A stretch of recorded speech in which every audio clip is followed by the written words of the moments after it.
गया था, सिंधु घाटी सभ्यता हो गया था, और वैदिक काल चल रहा था, जिसमें से हमने थ्योरेटिकल पार्ट कंप्लीट कर लिया था। आज करेंगे हम इसके एमसीक्यू। तो आइए स्टार्ट करते हैं। तो पहला जो एमसीक्यू है वो कह रहा है कि आर्य शब्द का इंगित करता है। आर्य जो शब्द है वो किस चीज को बताता है? तो मैंने बताया था आर्य, आर्य का मतलब होता है श्रेष्ठ। तो आर्य का क्या मतलब होता है? श्रेष्ठ। मैंने क्या बताया था? श्रेष्ठ। तो इसका आंसर क्या होगा? डी। मैंने क्या बताया था आपको कि आर्य का मतलब जो होता है वो होता है एक श्रेष्ठ व्यक्ति। आइए फिर अगला देखते हैं। हाँ, वो कह रहा है, देखो दूसरा क्वेश्चन कह रहा है क्लासिकीय क्लासिकीय संस्कृति में आर्य शब्द का क्या अर्थ है? तो आर्य का मैंने बताया था कि आर्य का मतलब होता है एक श्रेष्ठ व्यक्ति या उत्तम व्यक्ति या एक हाँ, तो इसका आंसर क्या होगा? डी। क्या होगा? डी। तो इसका आंसर क्या होगा? डी। आर्य का मतलब होता है श्रेष्ठ व्यक्ति। क्या होता है? आर्य का मतलब क्या होता है? श्रेष्ठ व्यक्ति या उत्तम व्यक्ति। तो उसको क्या बोलते हैं हम? आर्य। फिर देखते हैं अगला। हम्म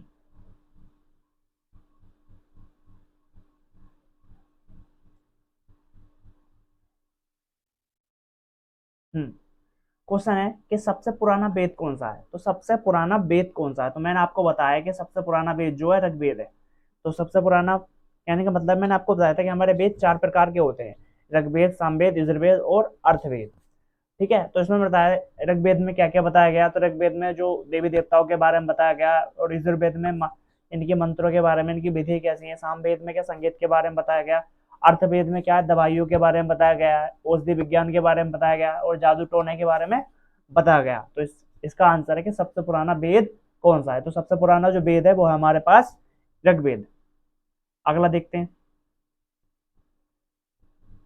हाँ, त्रि त्रि नाम क्या है? तो त्रि का नाम मैंने बताया, 3 वेदों को कहते हैं। ठीक है, ऋग्वेद, यजुर्वेद और क्या बोलेंगे? सामवेद। जो पहले के 3 वेद हैं उनको बोलेंगे हम त्रि। तो 3 वेदों को कहते हैं। तो किसको बोलते हैं? 3 वेदे को। तो इसका आंसर क्या है? ये है। मैंने बताया पहले जो 3 वेद है, ऋग्वेद, यजुर्वेद और सामवेद, इनको क्या बोलते हैं हम? इनको बोलते हैं हम त्रि। हाँ, वेद टोटल 4 होते हैं। क्वेश्चन आ रहा है कि किस वैदिक ग्रंथ में बड़ व्यवस्था को बताया गया? देखो, बड़ व्यवस्था को बताया, बड़ व्यवस्था को बताया गया। तो किसमें बताया गया? ये ऋग्वेद में बताया गया। तो बड़ कितने होते हैं? बड़ 4 होते हैं। ठीक है, ब्राह्मण, वैश्य, ब्राह्मण, वैश्य, क्षत्रिय। हाँ, और इसका जो पुरुष सूक्त है उसके 10वें मंडल में शूद्र शब्द का उल्लेख मिलता है। तो कौन से में है? पुरुष मंडल में 10वें है, पुरुष सूक्त में मिलता है। ये आगे बताया जाएगा। आइए देखते हैं फिर अगला क्वेश्चन। हाँ, क्वेश्चन कह रहा है, देखो कि बड़ व्यवस्था किस में पुरुष सूक्त में मूलतः पाया जाता है? तो पुरुष सूक्त में मैंने बताया था ये 10वें मंडल में पाया जाता है। कौन से पाया जाता है? 10वें मंडल में। और किसका वर्णन किया गया? शूद्र का वर्णन किया गया। किसका वर्णन किया गया? शूद्र का। और पूछा किस में पाया जाता है? तो ये पाया जाता है ऋग्वेद में। किस में पाया जाता है? ये ऋग्वेद में पाया जाता है। अगला क्वेश्चन निम्नलिखित में सुमेलित है। देखो, अर्थवेद में क्या क्या दे रखा है और ऋग्वेद में क्या क्या दे रखा है। तो देखो, ऋग्वेद ने जो दे रखा है वो दे रखा है ईश्वर की महिमा। ईश्वर की महिमा कैसे करनी है, देवताओं के बारे में बताया गया। अर्थवेद में जो बताया गया है वो जादू टोने के बारे में बताया गया, औषधियों के बारे में बताया गया। और बलि बलि किसके बारे में बताया गया? ये बताया गया यजुर्वेद में। किसमें बताया गया? यजुर्वेद में। ये उसके बारे में बताया गया है। आइए देखते हैं फिर। हम्म, कि उसमें सुमेलित करना है। हम्म,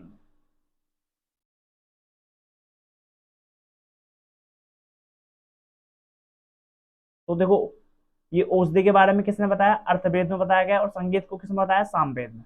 तो मैंने बता दिया ये। तो इसका जो आंसर होगा, देखो डी। डी कौन से मिल रहा है? डी का चौथा। यानी डी का चौथा कौन सा? इसमें भी है। और ये जो है वो मैंने देखा नहीं कि कौन कौन से ऑप्शन है वो। हम्म तो ये फाइनल करते हैं। देखो, अर्थवेद में मैंने क्या बताया कि औषधि के बारे में बताया गया है, जादू टोने के बारे में बताया गया है। ऋग्वेद में क्या है? ईश्वर की महिमा के बारे में बताया गया है। और यजुर्वेद में कर्मकांड, बलि उलि कैसे होती है इसके बारे में बताया गया है। और सामवेद क्या है? संगीत के बारे में बताया गया है।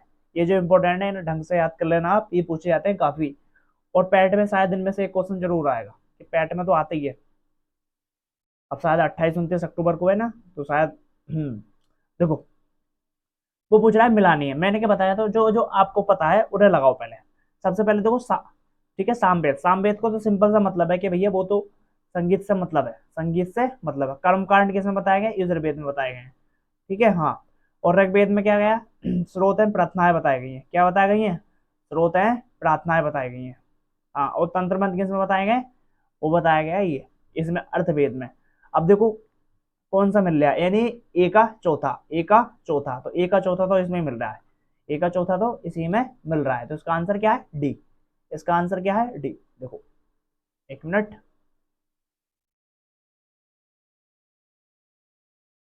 वो कह रहा है कि अर्थवेद डी का तीसरा, हाँ तो ये वाला है। मैंने वो डी का ये देख लेना, डी का चौथा, और डी का है कौन सा, तीसरा है। ए का है चौथा, तो ए का कौन सा है, चौथा ये है। हाँ। हाँ, अब वो कह रहा है कि निम्न में से चार वेदों में किस में जादुई, जादुई माया, और जादुई माया किस में बताई गई है, वो माया बताई गई है अर्थवेद में, अथर्ववेद में बताई गई है। किस में बताई गई है, अथर्ववेद में। औषधि विज्ञान या जादू टोना, ठीक है, ये सब किस में बताया गया, ये किस में बताया गया है, ये बताया गया अर्थवेद में, अथर्ववेद में बताया गया है। किस में बताया गया है, अथर्ववेद में बताया गया है। हाँ देखते हैं फिर। देखो इसका आंसर क्या है, अथर्ववेद, सी आंसर है। ऋग्वेद में कितनी है, ये भी लगा सकते हैं, ये भी लगा सकते हैं, तो इसका आंसर अभी कंफर्म नहीं है। वैसे तो इसका आंसर 1028 होना चाहिए, पर इसमें कंफर्म नहीं दे रखा, मेरे हिसाब से 1028 लगाना आप, पर दे भी रखा है। ऋग्वेद में क्या बताएगा, ऋग्वेद में बताएगा कथाओं का संकलन तो है नहीं इसमें, युद्ध के बारे में नहीं बताया गया, शब्दों का संकलन है, स्रोतों का संकलन है। किसका संकलन है, ये स्रोतों का संकलन है, इसके बारे में बताया गया है। अब देखो वो कह रहे हैं कि सूची बतानी है, देखो किस किस में दे रखा है, देखो ये जो दे रखा है ना अर्थवेद में दे रखा है गोपद, क्या दे रखा है, गोपद, ये इसके ग्रंथ हैं, क्या है इनके ये ग्रंथ जो होते हैं ना वैदिक साहित्य में। हाँ, और ऋग्वेद में क्या बताया गया है, ऋग्वेद में जो है ये बताया गया है ये ऐत्रेय, और और सामवेद में क्या कहता है, ये है हमारे पास, और यजुर्वेद में क्या कहता है, सतपथ ब्राह्मण, इसके बारे में बताया गया। देखो पहला कौन सा से मिल रहा है, तीसरे से, तो पहला देखो तीसरे से, पहला देखो तीसरे, तो पहला कौन सा, तीसरे से, कौन सा आ गया इसका आंसर, सी आ गया आंसर। तो क्या आ गया, इसका आंसर सी आ गया। देखो ऋग्वेद किससे मिला हुआ है, ऐतरेय से, और ये सामवेद किससे मिला है, पंचविद से, अर्थवेद किससे मिल रहा है, गोपद से, और यजुर्वेद किससे मिल रहा है, सतपथ ब्राह्मण से। इनके बारे में ग्रंथ हैं जो बताए गए हैं, ब्राह्मण ग्रंथ हैं इनके। अब वो पूछ रहा है कि ऋग्वेद का ब्राह्मण ग्रंथ कौन सा, तो ब्राह्मण, इसका जो मैंने बताया ऋग्वेद का जो ब्राह्मण ग्रंथ है वो ऐतरेय ब्राह्मण है, क्या है, ऐतरेय ब्राह्मण। हम्म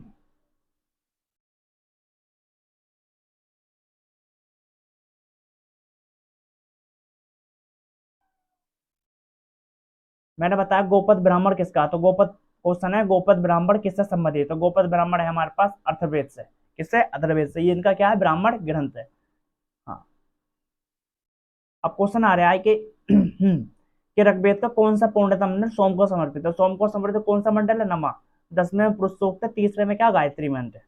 हाँ, तो इसका आंसर कौन सा है, नौमा मंडल को समर्पित है, ठीक है। ऋग्वेद संहिता का नौवा मंडल, नौवा मंडल किससे समर्पित है, सोम से समर्पित है, कौन से समर्पित, सोम से समर्पित है।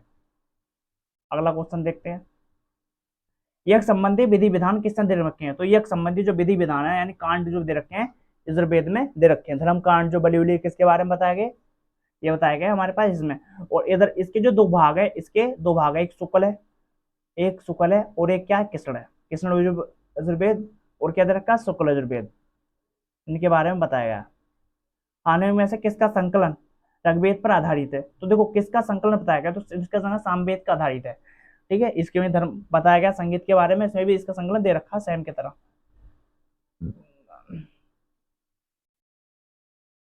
अगला देखते हैं। हम्म भारत के किस स्थल पर खुदाई के में लोहे धातु के साक्ष्य मिले हैं, तो वो कई जगह से मिले हैं, आलमगीरपुर से मिले हैं, अतरंगी खेड़ा से मिले हैं, और कहाँ से मिले हैं, मथुरा से मिले हैं, रोपड़ से मिले हैं, ये कहाँ से मिले गए सब ये, और श्रीबस्ती से मिले हैं, कंपली से मिले हैं, ये सब क्या यहाँ से कहाँ मिले, लोहे के साक्ष्य मिले हैं। और लोहे के साक्ष्य सिंधु घाटी सभ्यता से बिल्कुल संबंधित नहीं है, अगर कहीं भी लिखा हुआ कि सिंधु घाटी सभ्यता के जो लोग हैं वो लोहे से परिचित थे, तो लोहे से परिचित नहीं थे। कौन से थे, वैदिक सभ्यता से लोहे का प्रचलन हुआ था, और उससे पहले कौन सा था, तांबे का यूज करते थे, कांसे का यूज करते थे। अगला देखते हैं हम। उपनिषद पुस्तकें हैं, उपनिषद जो बताती हैं वो मोक्ष के बारे में बताती है, किसके बारे में, मोक्ष के बारे में, कि इंसान को मोक्ष कैसे मिलेगा, ये दर्शन के बारे में बताती हैं, तो इसका आंसर क्या है, दर्शन। तो उपनिषद किससे संबंधित है? दर्शन से, जिन्हें क्या कहते थे हम? वेदांत कहते थे। क्या कहते थे हम? वेदांत कहते थे। उपनिषदों का मुख्य विषय क्या है? दर्शन है। उपनिषदों का मुख्य विषय क्या है? दर्शन है। अब देखो और बताया गया है अगला क्वेश्चन। अगला क्वेश्चन ये है कि निम्न में से वैदिक साहित्य में मोक्ष की चर्चा की गई, तो मोक्ष की चर्चा किससे की गई? उपनिषद में की गई है। किसकी चर्चा की गई है? उपनिषद में की गई है। हाँ, अगला देखते हैं हम।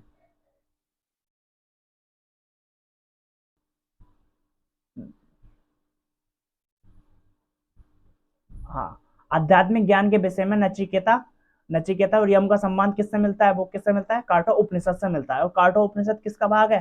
तो काठो उपनिषद जो किससे संबंधित है वो है हमारे पास काठो उपनिषद का मतलब है हमारे पास, इसका मतलब यह है कि इसमें बताया गया है कि जो हमारे पास हमारी जो आत्मा है, ना तो वो कभी मरती है, ना ही उसका कभी जन्म होता है। वो क्या है? एक अमर के रूप में है। तो इसके बारे में बताया गया है। अगला देखते हैं।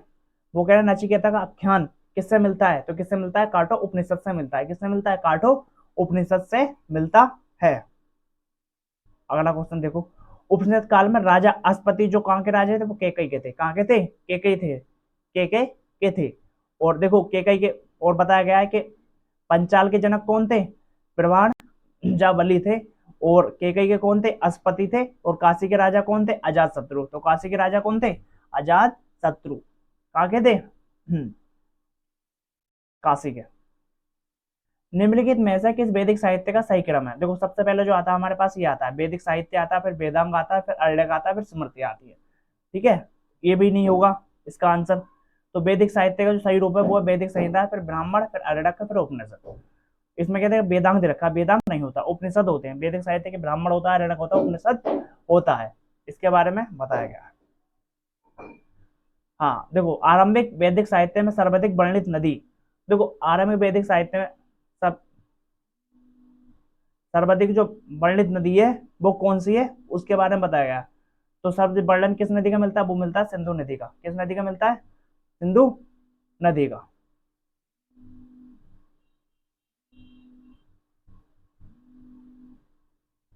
फिर देखते हैं अगला क्वेश्चन। अकसनी, अकसनी के मानो क्या? अकसनी क्या लड़ रही है? चुनाव लड़ रही है। क्या लड़ रही है? चुनाव। तो इसका आंसर क्या होगा? चुनाव से क्या बनी? चेनाब नदी बनी।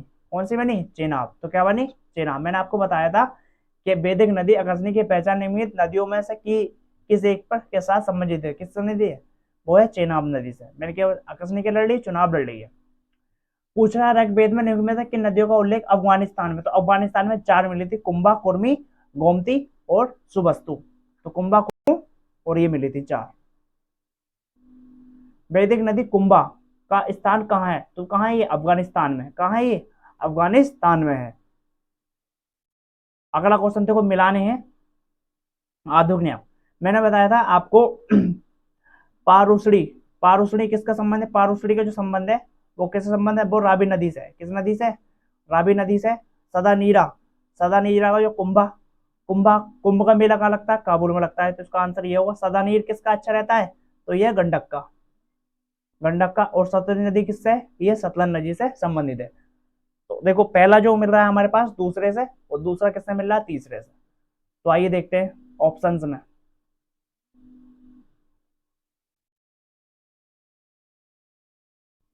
हम्म तो मैं भूल गया ऑप्शंस। पहला दूसरे से, दूसरा तीसरे से। पहला दूसरे से। हाँ देखो, पहला दूसरे से, दूसरा तीसरे से। हाँ, तो इसका आंसर क्या है? ये है। तो बताया था ना, कुंभ, कुंभ का मेला कहाँ लगता है? काबुल में। और पासुनी को बोलते हैं रावी। और सदा नीर किसका? गंडक का। सदा जो नीर पीना चाहिए गंडक का पिए, शुद्ध तरीके से सरस्वती है।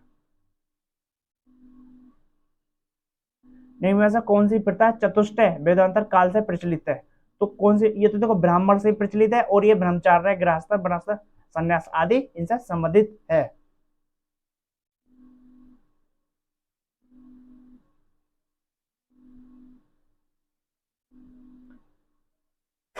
हाँ, अगला क्वेश्चन है कि धर्म तथा रथ भारत की प्राचीन वैदिक सभ्यता के एक केंद्रीय विचार को चित्रित करते हैं। इस संदर्भ में निम्नलिखित में कथनों पर विचार करो। तो देखो इसके बारे में बताया गया है वैदिक सभ्यता से कौन कौन सी बातें सही हैं। तो देखो, हाँ, धर्म व्यक्ति के दायित्व एवं स्वयं दूसरों के प्रति व्यक्तिगत कर्तव्यों की संकल्पना था। बिल्कुल बात सही है कि संकल्प था।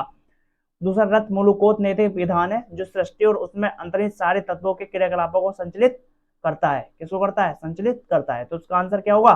दोनों सही है, दोनों सही है।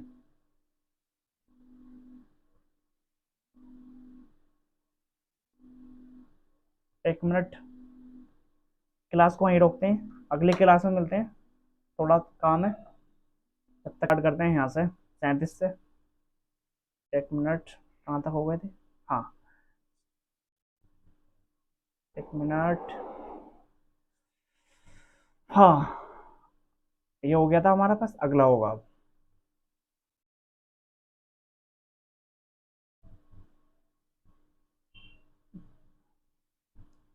यहाँ से होगा। वो बता रहा है कि भारत 34वां होगा कि भारतीय संस्कृति के अंदर रक्त का क्या अर्थ है। तो देखो, रक्त का अर्थ बताया था मैंने, किसकी बताई? इसका मतलब होता है कि इसमें बताया गया है कि प्राकृतिक नियमों के बारे में बताया गया है। किसके बारे में? प्राकृतिक नियमों के बारे में बताया गया है इसमें। किसके बारे में? प्राकृतिक नियमों के बारे में बताया गया। तो इसका आंसर क्या होगा? ए होगा। इसके बारे में क्या बताया गया? हाँ, ऋग्वेद में हमें धर्म के अतिरिक्त, हाँ, ये ऋग्वेद का शब्द है। ऋग्वेद में एक शब्द और मिलता है जिसको बोलते हैं हम धर्म। ये दो, धर्म और रक्त मिलता है। अगला देखते हैं फिर।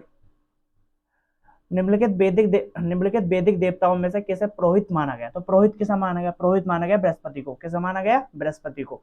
तो निम्नलिखित वैदिक देवताओं में किसे पुरोहित माना गया? तो पुरोहित जो माना गया वो माना गया है बृहस्पति को माना गया है। अगला क्वेश्चन देखते हैं कि निम्न में से कौन सी ब्रह्मा बंदनी थी जिसने कुछ वेद मंत्रों की रचना की? तो ये थी लोपामुद्रा। कौन थी? लोपामुद्रा। और ये किसकी पत्नी थी? अगस्त्य की पत्नी थी। किसकी पत्नी थी ये? अगस्त्य की पत्नी थी।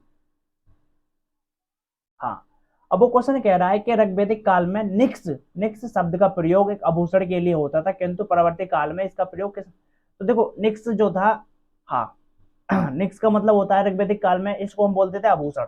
और इससे आने वाले काल में जो आएगा हमारा काल, उसमें क्या क्या काम हो जाएगा इसका? इसको बोलेंगे हम सिक्के के रूप में इसका यूज हो जाएगा। तो इसका आंसर क्या होगा? डी। इसका आंसर क्या होगा? डी। अगला देखते हैं। हाँ, ऋग्वैदिक काल में निक्स किस अंग का आभूषण है? तो भैया ये था गले का। किसका था? निक्स किसका था? गले का। एक मिनट, एक मिनट, एक मिनट, एक मिनट। हाँ, अगला देखते हैं। प्राचीन भारत में निशाका जाने हैं, ये क्या है? स्वर्ण आभूषण होते हैं। क्या होते हैं? ये आभूषण होते हैं। निशाका क्या होते हैं? आभूषण होते हैं। बोगजोई महत्वपूर्ण है। बोगजोई जो महत्वपूर्ण है वो किसके लिए अभिलेख है? क्योंकि वो इंपोर्टेंट है। यहाँ से अभिलेख से वैदिक सभ्यताओं देवी देवताओं का उल्लेख मिला है। यहाँ से क्या मिले? अभिलेख मिले हैं जिनमें क्या होता है? वैदिक वाले, जिसमें देवी देवताओं के नाम का उल्लेख मिलता है। किसका मिलता है? हमें नाम का उल्लेख मिलता है। तो उसका आंसर क्या हो जाएगा? बी। अब क्वेश्चन ये आ रहा है कि निम्नलिखित अभिलेख में कौन सा ईरान से भारत आर्यों के आने की सूचना देता है? तो कौन देता है? बोगस कोई देता है। बोगस जो कोई देता है। अगला, 8 दे दो यार, वो क्या, छोड़ो। वो कह रहा है कि 14वीं सदी में एक अभिलेख जिसमें वैदिक देवताओं का वर्णन है। तो देवी देवताओं का वर्णन किसमें मिलता है? वो मिलता है बोगज कोई में मिलता है। किसमें मिलता है? बोगज कोई में मिलता है। अगला क्वेश्चन है ये कि निम्नलिखित में से किसने आर्य आदि देश के बारे में लिखा? तो आर्य के बारे में किसने लिखा था? बाल गंगाधर तिलक ने लिखा था। किसने लिखा था? बाल गंगाधर तिलक ने लिखा था। देखो, लिख रहा होगा बाल गंगाधर तिलक ने आर्य आदि देश के बारे में लिखा था। बाल गंगाधर तिलक का मत व्यक्त किया गया था आर्य आदि देश उत्तरी ध्रुव में था, किंतु बाल का ये मत इतिहासकारों ने मान्य नहीं किया। तो उसने क्या करता? इसको क्या माना नहीं था। क्वेश्चन क्या है कि पुरुष मेघ उल्का, हाँ, किसमें मिलता है? तो भैया ये किस यजुर्वेद में मिलता है, शुक्ल यजुर्वेद में मिलता है, दोनों मिलता है। तो इसका आंसर क्या होता है? ए और सी दोनों में। इसका आंसर क्या? ए और सी, ए और बी, सॉरी, ए और बी कौन से आंसर है इसके? दोनों हैं। अगला क्वेश्चन, शतपथ ब्राह्मण। शतपथ ब्राह्मण मैंने बताया कि राजा विधेय माधव से संबंधित ऋषि थे। कौन थे वो थे हमारे पास गौतम राहुगढ़। कौन थे? ऋषि गौतम राहुगढ़। उत्तर वैदिक काल में निम्न में से किसको आर्य संस्कृति का धुर समझा जाता था? किसको समझा जाता था?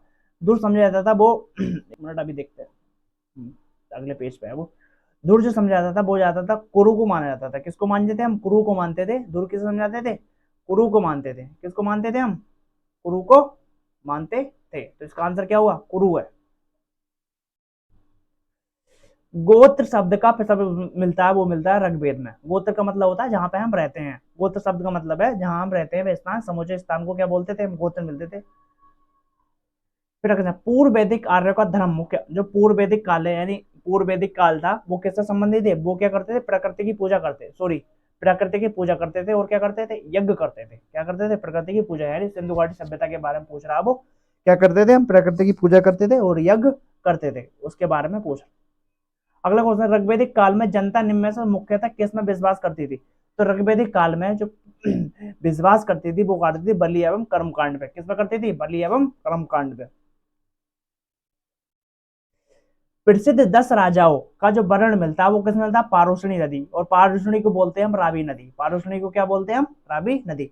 जिसपे 10 राजाओं का युद्ध किस नदी पर लड़ा गया? 10 राज युद्ध किस नदी पर लड़ा गया? 10 राज युद्ध जो हुआ वो किस नदी पर गया? रावी नदी पर या पारुषणी नदी पर लड़ा गया। अगला देखते हैं फिर यहां से हम।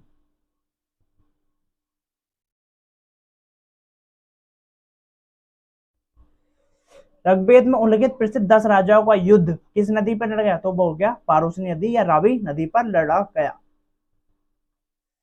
हाँ, माते तमा और देखो देवी तमा एवं नदी तमा किस नदी को कहते थे? तो बोलते थे हम सरस्वती नदी को बोलते थे, जो सबसे इनकी पवित्र नदी थी। और सर्वाधिक उल्लेख किस नदी का मिलता है? सर्वाधिक उल्लेख मिलता है इसमें सिंधु नदी का। यमुना का कितनी बार मिलता है? ये कमेंट में बताना, मैंने आपको बताया है। उस जनजाति का नाम बताइए जो ऋग्वेदिक आर्यों के पंचायन से संबंधित नहीं है। तो वो कौन सी नहीं है? वो नहीं है किक्कट। किक्कट नहीं है। कौन सी नहीं है? किक्कट नहीं है। अगला क्वेश्चन, प्राचीन काल में आर्यों के जीवन में मुख्य साधन क्या था? तो वो क्या था? प्राचीन काल में जो आर्य थे उनके जीवन उनका पालन क्या था? वो था कृषि।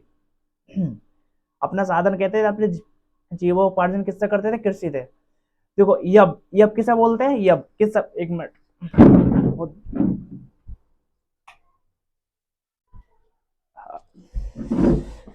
यब, यब किसे बोलते हैं? ये किसका पर्यावाची, ये किसके नाम से कहते थे? ये बोलते थे हम जौ को।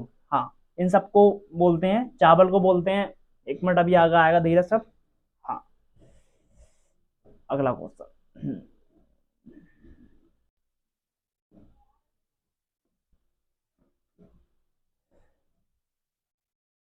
क्वेश्चन ये है हमारे पास कि क्वेश्चन, एक मिनट चला गया। सूचीबद्ध रखिए, सूची दो रखिए, सुमेलित कीजिए कि नीचे दिए गए कोड को सही उत्तर। कहने का मतलब है उनके प्राचीन नाम में क्या क्या नाम थे। तो देखो यब मैंने बताया था अभी, जो को बोलते हैं। यब किसे बोलते हैं? जो को बोलते हैं। और मृदंग, मुदंग किसे बोलते हैं? मृदंग बोलते हैं मूंग को। और ईसु बोलते हैं चावल को। और ब्राही बोलते हैं गन्ने को। देखो कौन सा है इसका आंसर? पहले का पहला। तो पहले का पहला किसमें? इसमें दे रखा है पहले का पहला। दूसरे का तीसरा, तो दूसरा, एक मिनट, बी का, एक मिनट एक मिनट एक मिनट एक मिनट, गलत हो गया। देखो ये जो बोलते हैं ना, ये बोलते हैं हम गन्ने को। क्या बोलते हैं? इसको किसे बोलते हैं? गन्ने को। यानी डी का है हमारे पास पहला। तो डी का कौन सा है? पहला। डी का पहला एक तो ये है, ये नहीं है, और ये नहीं, सॉरी, ये है। और ये आपको बोलते हैं, ये आपको क्या बोलते हैं? जो। यानी सी का कौन सा? चौथा। देखो सी का चौथा ये है इसमें, और किसी में नहीं है। तो इसका आंसर क्या होगा? डी होगा। देखो ब्रीही को बोलते हैं चावल, मृदंग को बोलते हैं मूंग, यक को बोलते हैं जो, यीशु को बोलते हैं इच्छुक को बोलते हैं हम गन्ना। पाड़ी, पाड़ी को क्या बोलते थे? पाड़ी किस, पाड़ी का क्या नाम था? इसको बोलते हैं हम व्यापारी। किसको बोलते थे हम? व्यापारी। पाड़ी को क्या बोलते थे? व्यापारी। वैदिक युग में प्रचलित लोकप्रिय शासन प्रणाली किसकी थी? कैसी थी शासन प्रणाली वैदिक युग में? कैसी थी? वो थी परंपरागत। कैसी थी? परंपरागत थी। कैसी थी शासन प्रणाली? परंपरागत। हाँ, कैसी शासन प्रणाली थी? परंपरागत। हम्म, अगला देखते हैं। वैदिक युगीन सभा, सभा जो थी वो गांवों के व्यवसायी लोगों की संस्था थी। ये गलत बात है बिल्कुल। राज दरबार होता था, गलत बात है। ये क्या होती थी? मंत्री परिषद होती थी। वैदिक युगीन सभा थी, वो क्या होती थी? वो होती थी मंत्री परिषद होती थी। अगला, किस वेद में सभा और समिति को प्रजापति की दो पुत्रियां कहा गया? तो किसमें कहा गया? वो बोलेगा अथर्ववेद में। किसमें बोला गया था? अथर्ववेद में। और इसमें क्या? न्याय के बारे में बताया गया था। इसमें काय के बारे में बताया गया था? न्याय के बारे में बताया गया था। ठीक है, सभा में क्या बताया था? न्याय के बारे में बताया गया था। देखो पूछ रहा है ऋग्वेद में जनसभा को न्यायिक कार्यों के संबंधित है, तो न्यायिक कार्यों से संबंधित है सभा। क्या बोलते हैं उसको? सभा। न्याय से संबंधित है सभा। आयुर्वेदिक अर्थात जीवन का विज्ञान उल्लेखित है, तो मैंने बताया दवाइयों के बारे में किसमें बताया गया था? अर्थवेद में बताया गया था। अथर्ववेद में बताया गया था। अगला, ऋग्वैदिक धर्म था। ऋग्वैदिक धर्म था वो कैसा था? वो था बहुदेववादी, जिसमें देवताओं की पूजा की जाती थी, ज्यादा से ज्यादा इंद्र है और वरुण है, इनके बारे में बताया गया था। अगला क्वेश्चन देखते हैं। हम्म,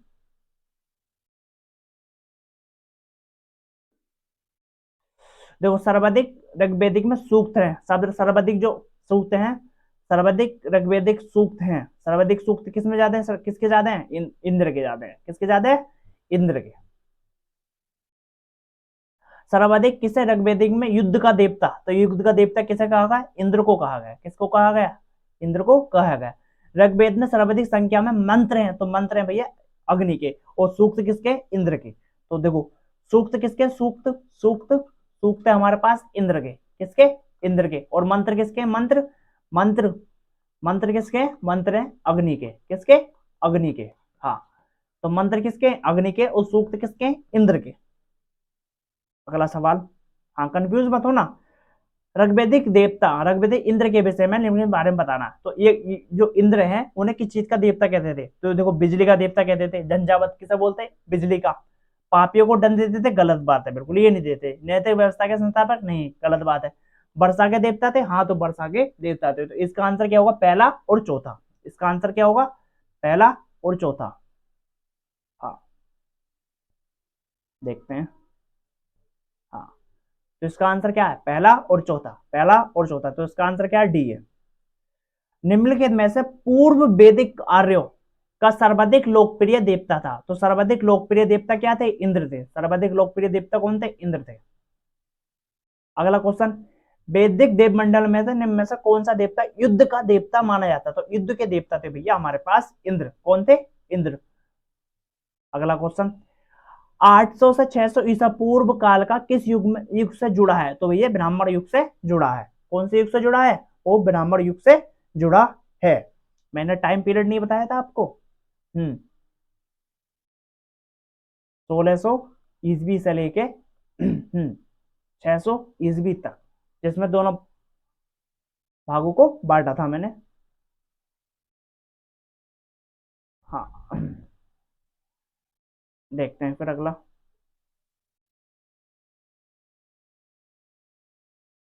हम्म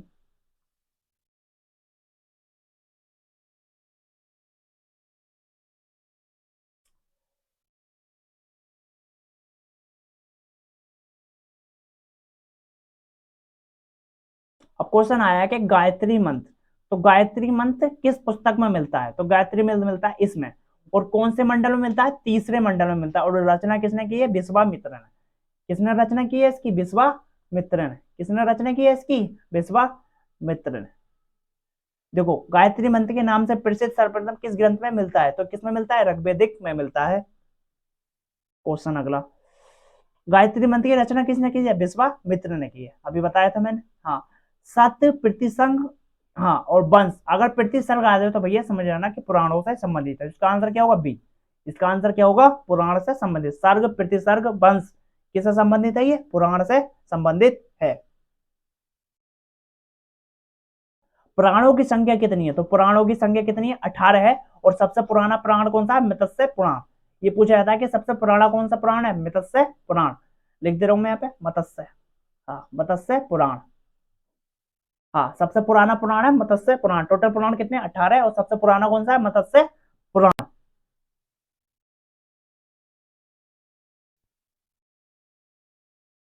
अगला क्वेश्चन, श्रीमद् भागवत गीता मौलिक रूप से किस भाषा में लिखी गई? तो भागवत गीता किस भाषा में लिखी गई है? संस्कृत भाषा में लिखी गई है।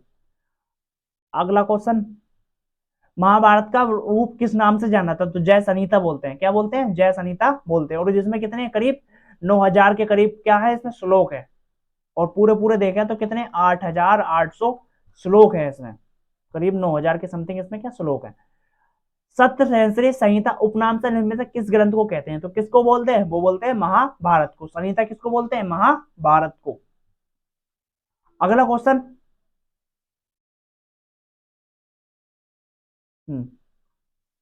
वो कह रहा है कि हिंदू पौराणिक कथा के अनुसार समुद्र मंथन हेतु सर्प का नाम क्या था? तो सर्प का नाम क्या था? वासुकी। क्या नाम था? जब उसको, कहने का मतलब है जब उसमें से अमृत निकल रहा था, एक पहाड़ में बांध के सांप को खींच रहे थे, एक लम से देवता खींच रहे थे, तो एक लम से कौन खींच रहे थे? राक्षस खींच रहे थे। उसमें से क्या समुद्र मंथन हुआ, तो उसमें से क्या निकला था? अमृत निकला था। ठीक है, जिसको किसने पिया था? शंकर भगवान ने पिया था। उसके बारे में पूछना है। जो सांप था लिपटा हुआ पहाड़ पे, उसका नाम क्या था? उसका नाम था वासुकी। क्या नाम था? वासुकी। और उस पहाड़ का नाम क्या था? तो उस पहाड़ का जो नाम था उसको बोलेंगे हम मृदाचल, मंदराचल पर्वत। क्या था? मंदराचल पर्वत। एक मिनट लोड हो रहा है। हम्म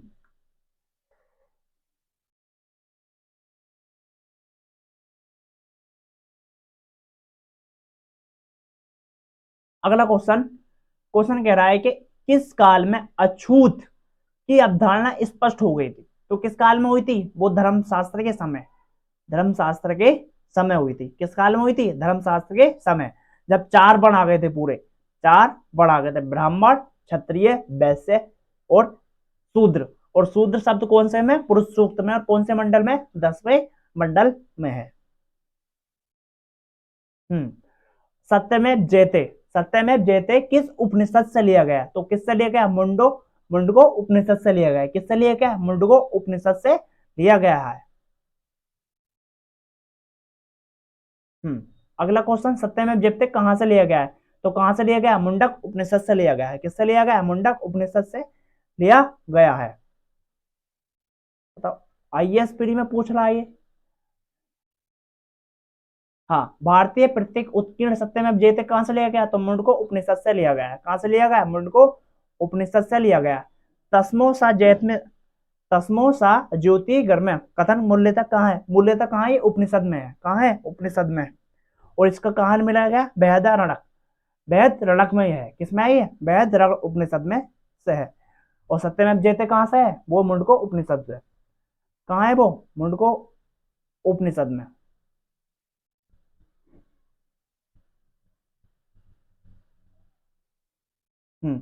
किस उपनिषद का शाब्दिक अर्थ सफेद घोड़ा है? तो शाब्दिक का जो सफेद घोड़ा है वो है श्वेता सर में। किसमें? श्वेता सर में। हाँ, इसमें है, बट इसमें कोई सा दिन रखा, तो इसका आंसर क्या होगा? इनमें से कोई नहीं, इनमें से कोई नहीं, श्वेता स्वर। अगला क्वेश्चन है, सत्यकाम जबाल की कथा जो अनब्याही मां होने के लक्षण को चुनौती देती है, वो किसमें है? वो है हमारे पास छांदो गया उपनिषद।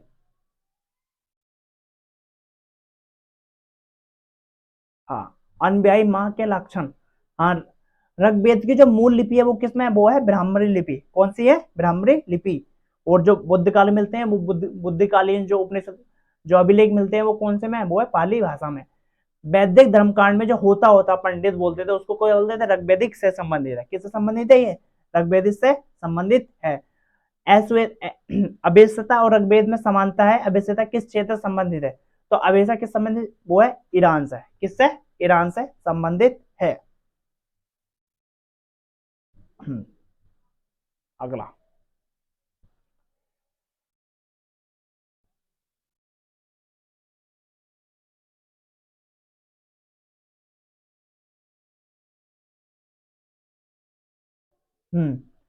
90 में क्वेश्चन है कि वैदिक काल में किस जानवर को अगन्य कहा गया? तो वेरी वेरी इंपोर्टेंट, अगन्य। तो अगन्य हम बोलते हैं हम गाय को। किसको बोलते हैं? गाय को। अगन्य किसको बोलते हैं? गाय को बोलते हैं। किसको बोलते हैं? हम गाय को बोलते हैं। हाँ, ऋग्वेद में अगन्य का प्रयोग क्या हुआ है? अगन्य किसका प्रयोग किया गया? गाय के लिए प्रयोग किया गया है। किसके लिए प्रयोग किया गया है? गाय के लिए प्रयोग किया गया है। ऋग्वेद में कई परिच्छेदकों ने प्रयुक्त अगन्य किस शब्द से लिया गया है? तो किसके लिए? गाय के लिए है। किसके लिए है ये? गाय के लिए प्रयोग किया गया है। हाँ, एक मिनट देखते हैं। देखो, ऋग्वेदीय कालीन और सिंधु घाटी सभ्यता के लोगों के बैरण संस्कृति के बीच अंतर के संबंध में निम्नलिखित कथनों में कौन सा कथन सही है? तो देखो, पहला कथन, ऋग्वेदिक कालीन आर्य कवच और शीर्षतृण यानी हेलमेट का प्रयोग करते थे। बिल्कुल सही बात है। जबकि सिंधु घाटी सभ्यता के लोग इनके उपयोग का कोई साक्ष्य नहीं मिलता है। तो पहली बात सही है। युद्ध में क्या होता था? कवच का प्रयोग करते थे। लेकिन जो सिंधु घाटी सभ्यता के लोग थे, जो युद्ध होते थे, तो उसमें कवच के बारे में कोई जानकारी नहीं मिलती है। पता नहीं चलता कि उनको पता था या पता नहीं था। अगला देखते हैं क्वेश्चन। हाँ, ऋग्वैदिक कालीन आर्यों को स्वर्ण स्वर्ण की, चांदी की और ताम्र का ज्ञान था। जबकि सिंधु घाटी के लोगों को केवल ताम्र और लोहे का ज्ञान था। देखो, सिंधु घाटी सभ्यता के लोगों को ताम्र का तो ज्ञान था, लेकिन लोहे का ज्ञान नहीं था। तो किसका आंसर क्या होगा? दूसरा हो गया हमारे पास गलत। तो दूसरा क्या हो गया? गलत। तीसरा देखते हैं हम। हम्म तीसरा, ऋग्वैदिक कालीन आर्यों ने घोड़े को तो पालतू बना लिया। सही बात है। जबकि इस बात का कोई साक्ष्य नहीं मिलता है कि सिंधु घाटी के लोग इस पशु को जानते थे। भैया, घोड़े को अगर घोड़े को नहीं जानते, ये बात कह रहा है कि घोड़े को नहीं जानते, तो उसके हड्डियों के साक्ष्य मिले थे कई जगहों से। मिले थे, नहीं मिले थे? अगर हड्डियों को साक्ष्य मिले तो जाहिर सी बात है कि जानते होंगे, दफनाने के साक्ष्य मिले। तो इसका ये क्या है? गलत।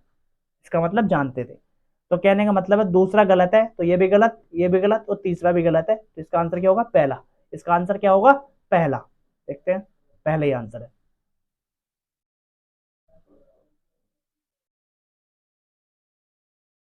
हम्म तो इसके बारे में दे रखा है, कुछ थ्योरी पढ़ लेते हैं। हम्म ऋग्वेद में कवच यानी बार्म का उल्लेख है तथा संबत ऋग्वेदिक कालीन आर्य लोहे एवं स्वर्ण से निर्मित कवच का यानी हेलमेट का प्रयोग करते थे।